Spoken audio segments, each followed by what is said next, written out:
What was the first match? Yeah, it was Tony D'Angelo and Oba Femi versus Table Outs and Scares match. Yeah. Which we all predicted would happen. Tell me about your highlights.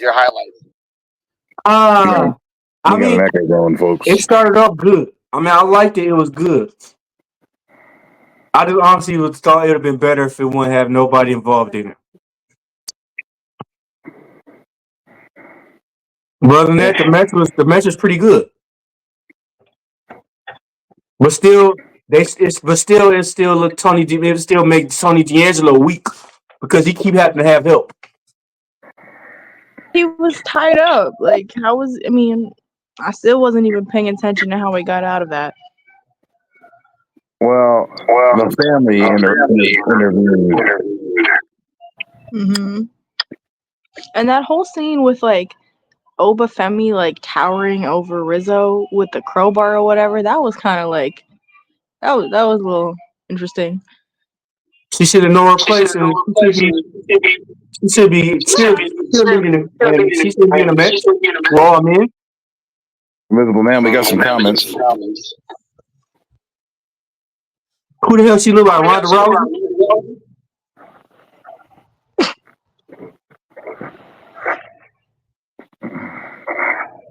I mean, everybody intervened, so she just happened to be the last one in the ring. But I don't know.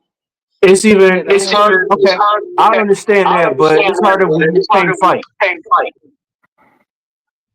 Better than that Dynamite BS from Wednesday. Hold on. Wednesday. It's harsh. Yeah.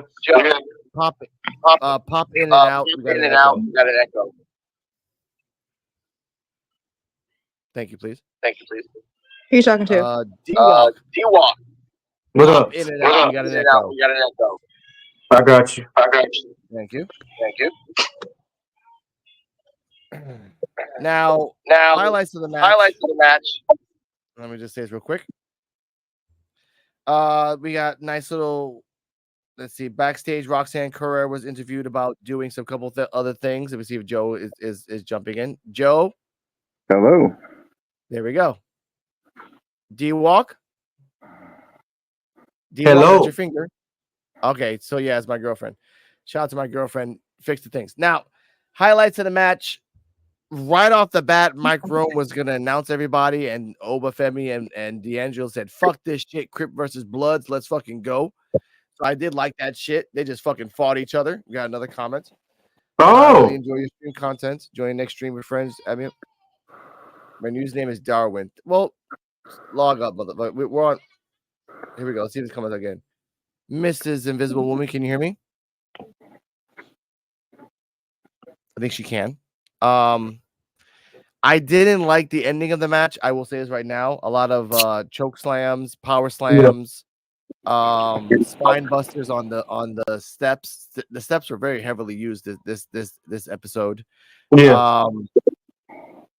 The whole Rizzo using the crowbar and everyone else using their specials. And by the way, beautiful shatter machine by Lucafino and the other guy. Beautiful shatter machine against Oba. With the chair. Yeah, with the hey, take it as it is. I mean, you can't beat him normally, so you use him with a chair. I'll take it. And Rizzo hit him in the back of the head with the crowbar as well. Which he deserved. Of course, this was kind of like whatever. I do like that in the future. Shout out to BS Sports Jedi Network. They called it first, and I called it kind of second without knowing. Oba Femi in retaliation is going to bring his own family with Nikita Lyons, Tyson, and Tyreek. Bless you. Cardella said the match was definitely brutal. Yes, it was. And it was a very, first off, he did a fucking spear. Thank you, Cardella. He did a spear to Oba on the ladder. That was beautiful. Yeah. Beautifully done.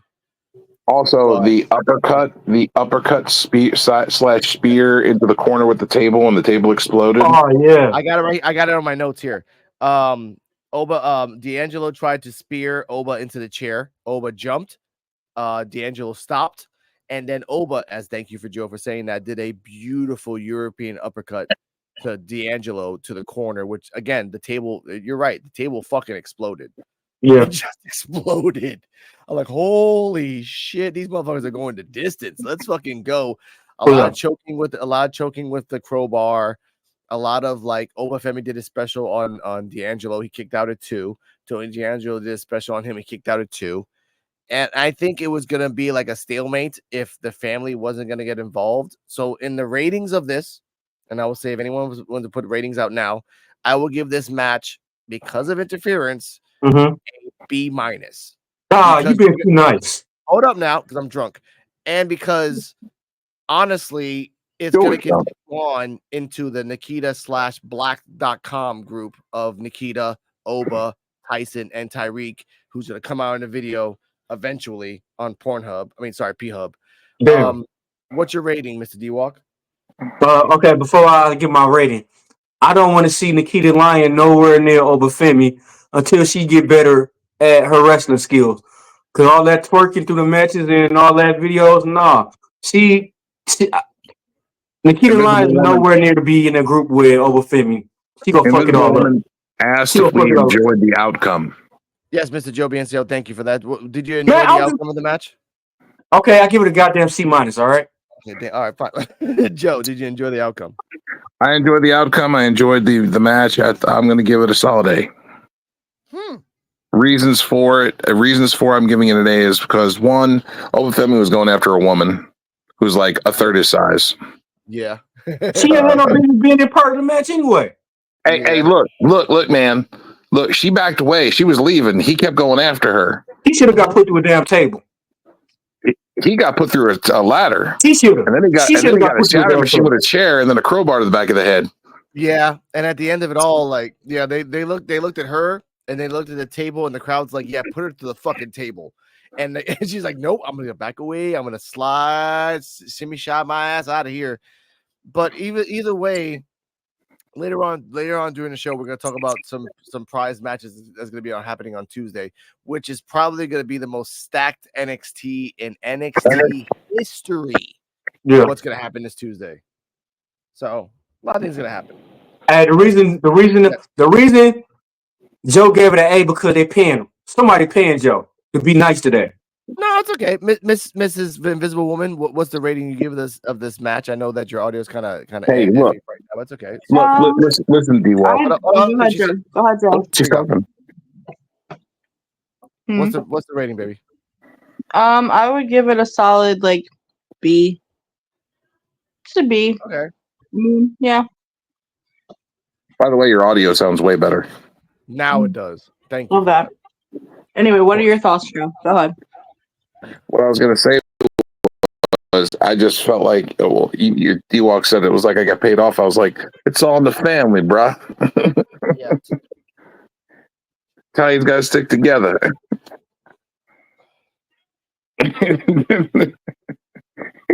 And that sucks too, because before we continue, backstage we find out that the Kelani is gonna have a gauntlet match between Jazmyn, blah blah blah, and the other one, Jayne, and the other one, Fallon, Henley. Yeah. Backstage also, Roxanne and Cora were talking about their problems, but they're gonna be civil with each other. Even though I didn't know this, and Joe and D-Walk know this more than me, they have a history with each other that they hate each other, but at the moment right now, they're going to be friends, which is telling me that I'll explain that later. So next match, let's see, after that. Oh, yeah, here we go. This part pissed me off. Okay. On the pre-show, Bubba Ray, for whatever reason, says that the 4 women in the tag team match are the equivalent of the new 4 horsewomen. His words. Your thoughts on, before we get to around the table, Joe's an expert on this. It has Bubba Ray done a lot of drugs these days? Because Joe, your thoughts? No, he makes a good point. He makes a valid point, because out of the 4 horsewomen, the main one that stuck out the most, that is the most talented, is Charlotte Flair. Yes. with the 4 women that are wrestling tonight in the tag match, they're all talented. Yes. Equally. All of them. No doubt on that. Yes. So I say the 4 women that are in the ring, going to be in the ring tonight, are way better than the 4 horsewomen. Okay. Well, D-Walk? Let's see. Charlotte Flair is the only good one. Like, the only gold prize out of all of them, out of Sasha Banks. Well, Mercedes Moné, I can't, she trash. Yeah. Becky Lynch, she average, she overhyped. But yeah, I agree with you. I Baby being personally a am not casual familiar viewer. with the yeah, I was gonna say I'm personally not familiar with them, so I can't really make a reference comparison. Okay. So I will say my pause on this. Bubba Ray is doing too much drugs. 2, maybe 3 of the 4 women that were in that match were equivalent to a horsewoman. Roxanne, Giulia, and Stephanie. Cora Jade, at no moment, for me, being a casual viewer, Cora Jade has no business even being in that list. I think, for me, Thea Hale or Tatum Paxley should be in the running of the 4 horsewomen. One, Tatum Paxley is flexible. Tatum Paxley has really good matches, and Tatum Paxley rarely botches. That's one. I will go off workhorse alone. Thea Hale showed out as a submission specialist against Roxanne Perez. Let's not forget that. She showed out. So she should be in contention as one of the 4 horsewomen. She's goofy, yeah. She's a bulldog, yeah. But when you put her in the fucking ring over a belt, she'll fight. That's the truth. And still somebody give Invisible Man a blunt. Give him another shot. 5 shots. And Thea Hill will still lose. Okay, now, because if Roxanne leaves, for example, Cora Jade and Roxanne are going to leave soon. Let's just be real. So let's just say who's left is Giulia, Stephanie, and other. We'll say who the other is later once that gets revealed. If it's Giulia, Stephanie, and other, there should be a 4th. And if Cora Jade and Roxanne are out, Joe, who's the 4th you're going to fill in? With the women that we have now, Lash and Jakara are leaving. They're leaving real fucking soon. So who is the 4th? That's what I mean. Fallon Henley. What? Okay, moving the fuck. Okay, all right. You know what? I understand. I understand now Joe's hate for Javon Evans. Now I understand my hate for Joe's against Fallon Henley. Let's just say it like that. All right. Okay. Joe got hit in the head during work today. All right. Hey, look, she got buried for a while. And guess what? This match, they didn't know what she wanted to do with her because they were like, make her a face, make her a heel, make her a face, make her a heel. Okay. They didn't know what to do with her, and now they're finally figuring that out. They still don't know what to do with her. We'll talk about that later. Excuse me. Hold up. We'll get to that. Next match coming up. Giulia and Stephanie versus Roxanne Perez and Cora Jade for nothing because there's nothing on the line. It was all about pride.